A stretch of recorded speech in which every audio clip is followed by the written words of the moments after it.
Hola, bienvenidos a este nuevo episodio de nuestro podcast llamado Los secretos de la comunicación.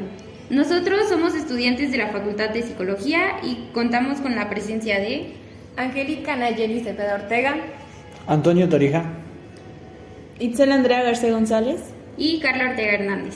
Hoy vamos a hablar sobre un tema que siempre está presente en nuestras vidas, aunque no nos demos los axiomas de la comunicación, que son 5 principios que Watzlawick propuso en su libro Teoría de la Comunicación Humana.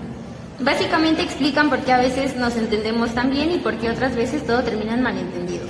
¿Sabes? Yo siento que los axiomas son como esas reglas que no están escritas, pero que rigen cada una de las cosas que hacemos. Inclusive cuando creemos que no estamos haciendo absolutamente nada, y eso es algo muy interesante. Exacto, y lo mejor es que aplican en cualquier contexto, con nuestra familia, amigos, trabajo, escuela o parejas, o incluso en terapia son una herramienta clave porque nos ayudan a entender cómo interactúan las personas. Sí, y también creo que entenderlos nos hace más conscientes de cómo influimos en los demás. A veces no pensamos en lo mucho que estamos comunicando solo con un gesto o con el tono de voz. Bueno, entonces yo creo que para entrar ya en el tema vamos a empezar con el primer axioma, que es conocido como la imposibilidad de no comunicar. Este axioma lo que nos dice es que no existe el no estoy comunicando. Prácticamente todo lo que hacemos, incluso quedarnos callados, ya es un mensaje para las otras personas, porque en la comunicación puede ser no verbal o verbal, y en el verbal entra lo que son las palabras, y en el no verbal entra lo que es lo físico, como los gestos. ¿Ustedes qué opinan de eso? Yo creo que es algo muy obvio si lo pensamos, pero al mismo tiempo no es algo que solemos reflexionar. Por ejemplo, en terapia, si algún paciente llega y no quiere hablar, eso ya dice mucho sobre cómo se siente. Exacto, es como el lenguaje no verbal, que incluso cuando alguien no está haciendo algo explícito, ya sea su postura, su expresión facial o incluso el silencio, comunican algo. Por ejemplo, en este momento ustedes están hablando y yo me quedo callado sin decirles nada. Con eso a ustedes les voy a estar comunicando como que algo me pasa o puede estar ocurriendo algo. Y entonces justo Watzlawick lo dice claramente, que no podemos no comportarnos y como el comportamiento también es comunicación. Entonces siempre nosotros estamos emitiendo mensajes. Es verdad, y creo que en la vida diaria también lo vemos mucho nosotros. Por ejemplo, cuando alguien está molesto y tú le preguntas qué tiene o algo así, y te responde que nada, pues también ese nada viene cargadísimo de comunicación. Siento que algo que también puede entrar dentro de esto es lo digital. Porque, por ejemplo, no sé si les ha pasado, pero cuando una persona los deja en visto o no les responde, eso también les está comunicando algo, ya sea que no les quiere responder o que no quieren hablar con ustedes, o que a lo mejor están enojados o cualquier tipo de situaciones. Y eso pues ya no es verbal. Entonces eso también puede entrar de que algo nos está tratando de comunicar.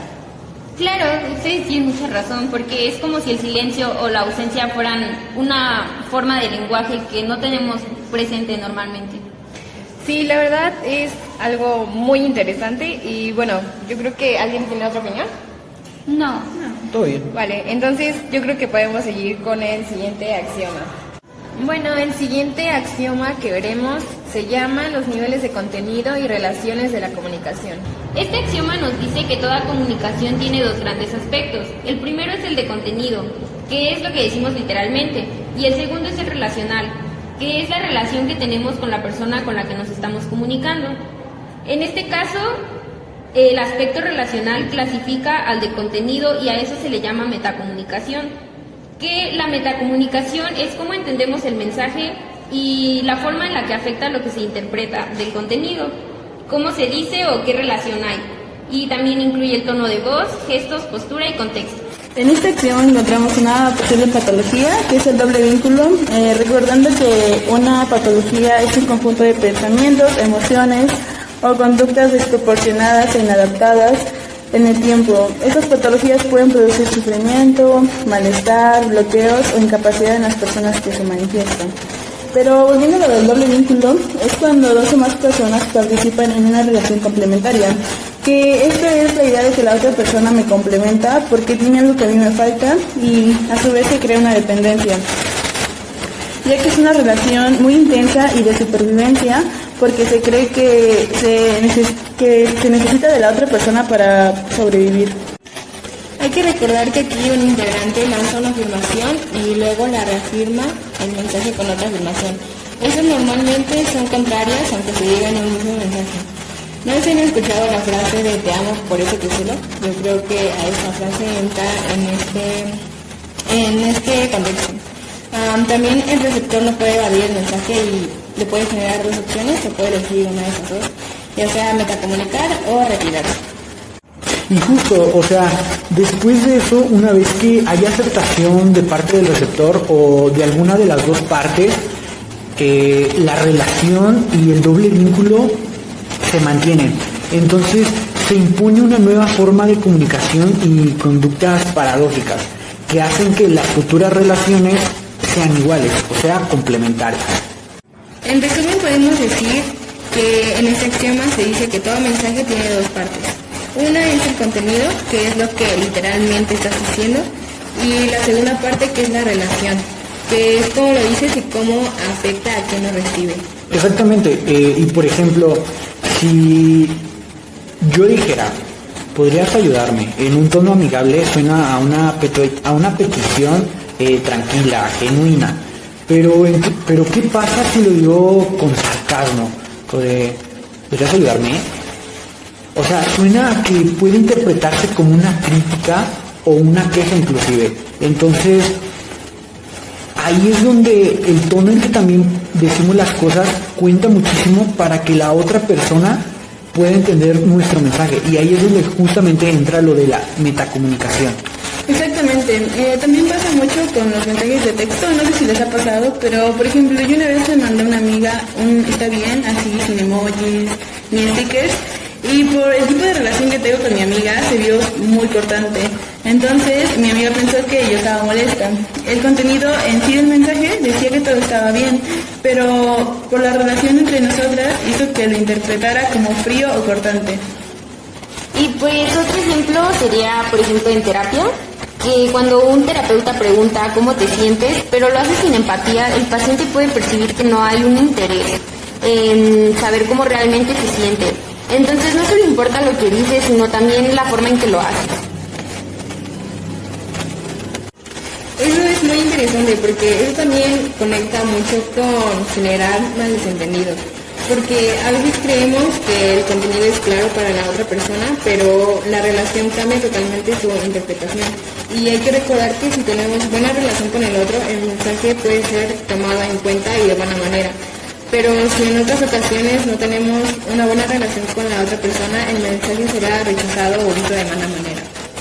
Sí, bueno, también creo que entender todo esto nos hace más consciente en cómo transmitimos nosotros la información hacia otras personas, para que pensemos bien las cosas antes de decirlas y podamos evitar malos entendidos.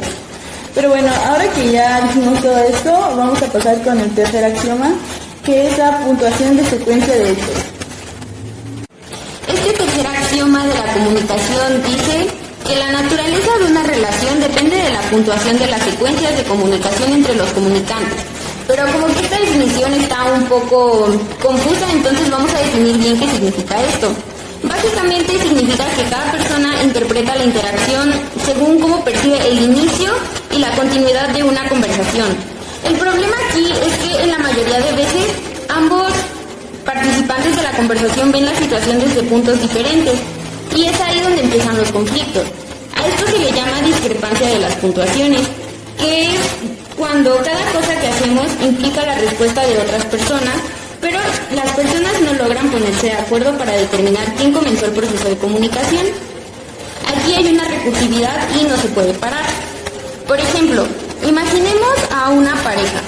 Uno dice, es que nunca me hablas con cariño, y el otro le responde, es que tú siempre estás criticándome. Cada uno cree que el otro inició el problema. Uno piensa que no recibe cariño porque lo critican y el otro siente que critica porque no recibe cariño. Esto se convierte en un ciclo, pero como cada uno tiene la perspectiva de que puntuó el inicio en un punto diferente, no logran entenderse. Este axioma nos enseña que la comunicación no solo es lineal, sino que es como un círculo en el que cada una de nuestras acciones son una respuesta y al mismo tiempo como un estímulo para la otra persona. Entonces, si queremos evitar malentendidos, necesitamos detenernos para reflexionar y asumir nuestra parte en la dinámica de la conversación en lugar de solo buscar culpar a otro. Sí, o sea, justo se vuelve como un ciclo, pero ¿sabes? Hay algo que existe entre los axiomas que se llama profecías autocumplidas. Que esto de las profecías es un proceso de autoengaño en donde se crea una falsa mentira. O sea, por ejemplo, supongamos que una pareja se pelea porque está distante o la ignora.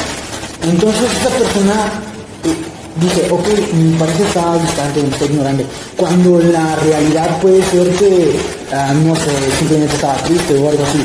Entonces, cuando ocurre eso, pasa que se empieza a crear escenas donde dice, no, pues me está ignorando, pues pasó por la calle y pues no me habló, y, no, pues me sigue ignorando. Entonces, al final de cuentas, eso crea expectativas sobre algo que termina influyendo en nuestro comportamiento, de tal forma que eso que creen las personas, aunque no era verdad, se vuelve realidad.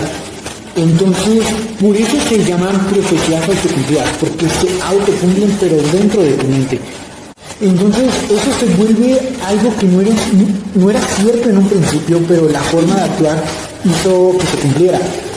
En un ejemplo más resumido, imagina que crees que vas a fallar un examen. Como ya estás convencido de que no lo vas a lograr, no estudias lo suficiente o no te pones tan nervioso que te desconcentras. Ahí es donde entra la profecía autocumplida, porque automáticamente lo estás autocumpliendo. Y entonces al final no sacas una buena nota y dices, ¿ves? Sabía que iba a fallar, pero en realidad no fue el destino, sino tu actitud la que determinó el resultado. Entonces... Pero acá solamente abarca como el ámbito negativo o también existen profecías como beneficiosas o positivas. Pues básicamente sí, es algo muy interesante de las profecías autocumplidas, que no siempre tienen que ser negativas. Por ejemplo, cuando creemos algo positivo, esa creencia puede motivarnos a actuar de una forma que haga realidad nuestra expectativa positiva. Un ejemplo de esto sería que algún profesor te dice que tienes mucho potencial y que harás un gran trabajo. Aunque tal vez antes tú no estabas tan segura de tus habilidades, este comentario puede aumentar la confianza en ti misma. Entonces comienzas a esforzarte más, estudias con más dedicación y al final logras un resultado positivo. ¿Y qué es lo que pasó aquí? Que la expectativa positiva del maestro se convirtió en una realidad porque influyó directamente en tu comportamiento. Y retomando el tema central del axioma sobre los malentendidos, también yo lo veo mucho en redes sociales.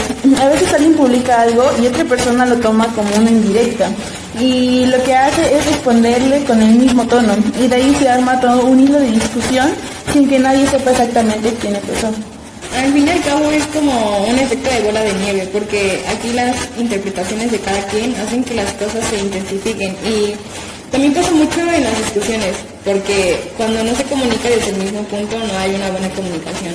Siempre en las relaciones de pareja se ve mucho que cada quien toma su punto de vista y ven lo que ellos pues vieron de ese problema, entonces no se toma en cuenta como lo que vio la otra persona. Entonces por eso mismo también no se crea una buena comunicación, porque no se ve en el mismo punto, aunque sea el mismo problema, pero igual es de diferentes puntos.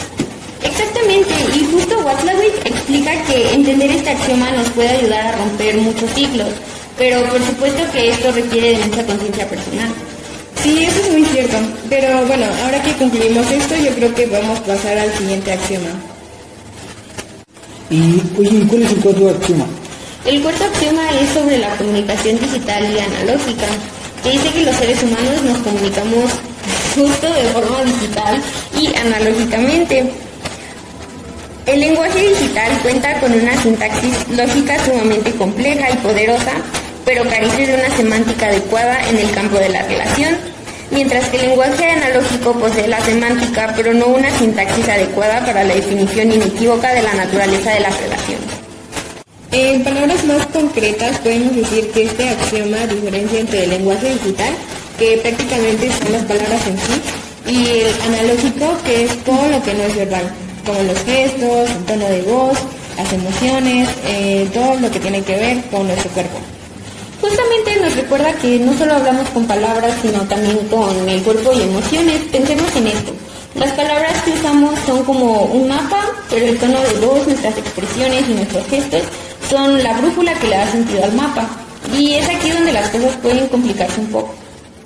Justo, porque así como lo dice Angie, lo digital es más exacto porque usa las palabras, o sea, la palabra en sí.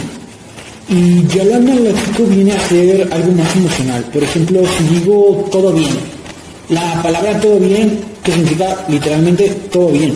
Pero ¿qué pasa si sonrío y te digo todo bien? Pues suena creíble, ¿no? Pero si lo digo con los brazos cruzados y mirando al piso, pues nadie me lo va a creer, ¿o sí? Entonces, esto viene a ser algo muy complejo. Sí, y creo que también en lo digital tenemos un gran problema porque perdemos las señales analógicas. Por eso cuando usamos cosas como emojis o GIFs, lo hacemos con el propósito de que el mensaje no suene tan plano o tan ambiguo. Justamente en terapia este axioma es clave, porque imaginen que un terapeuta le pregunta a su paciente, ¿te sientes cómodo con esta conversación?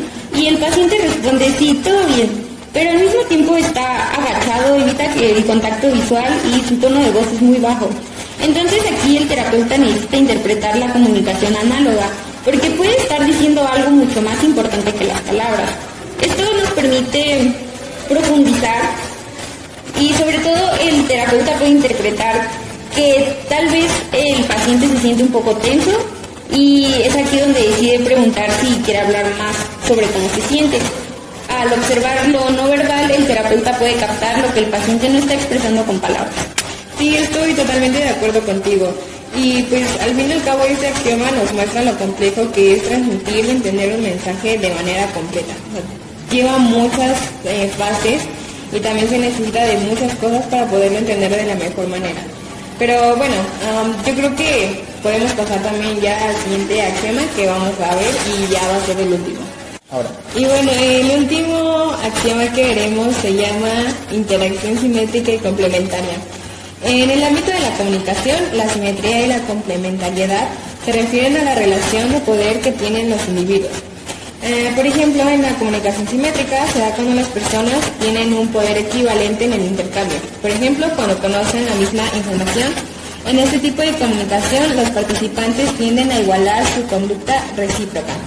Pero mientras en la comunicación complementaria se da cuando las personas tienen un poder informativo distinto. En este tipo de comunicación, la conducta de uno de los participantes complementa a la del otro, resultando dos posiciones, una superior o primaria y una inferior o secundaria.